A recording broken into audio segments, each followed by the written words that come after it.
This week we're in John chapter 21 as Jesus manifests himself the third time to his disciples 2 or 3 weeks into his post-resurrection activities. And I want to draw out of that some principles as it relates to how we face crisis or how we deal with the inevitable waiting for Christ to reveal himself in our situation. When we face crisis, we always have more than one option. We can always go back to the familiar. We can stay right where we are and be paralyzed by fear or complaining, or we can move forward by faith. We see that as a biblical paradigm, really, throughout all of the scriptures. Remember when Moses and the children of Israel were at the Red Sea, the Bible says, they said, we wish we had never left. We wish we could go back to the familiar. But God tells them through Moses, stop complaining where you are and let's move forward. Even though it looks like an impossible situation, God is going to provide. You also see that same type of arrangement, that same type of scenario in 2 Kings, where those four lepers were faced with a crisis. There was a famine in the land. They were lepers already. And so they had a discussion. They said, now we can go back. We can go to the familiar. We can go into the city.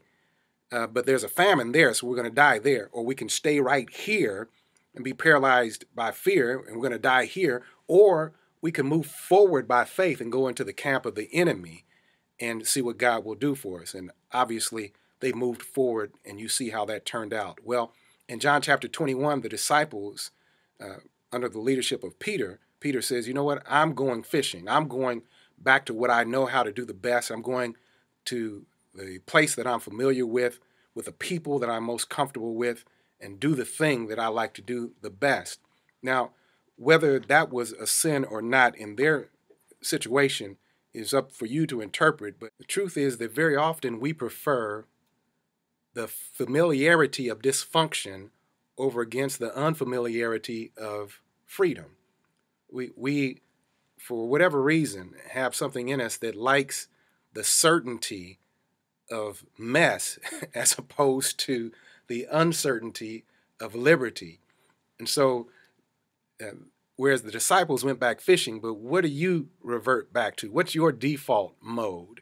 Is it emotional isolation? Do you just withdraw yourself from people, give people the silent treatment?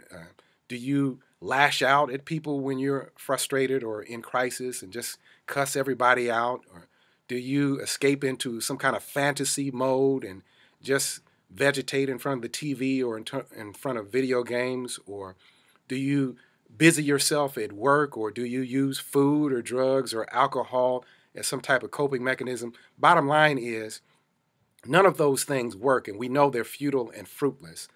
Our only hope is Christ. He showed up in the disciples' situation, and he'll show up in your situation as well as mine if we're looking for him. Now, in the disciples' situation, Jesus showed up and he said to them, you don't have any fish, do you? They said, no, we've been fishing all night. We don't have anything. He said, cast your net on the right side. In other words, they were only a boat width away from that which they desired, that which they had been striving for, that which they wanted the most. And I believe that you and I are very close, but we've got to find ways to stop reaching for blessings with our own efforts and falling back into our familiar patterns. And let's move forward by faith. Let's press on to know him, and let's watch him work in our lives. God bless you and have a great day.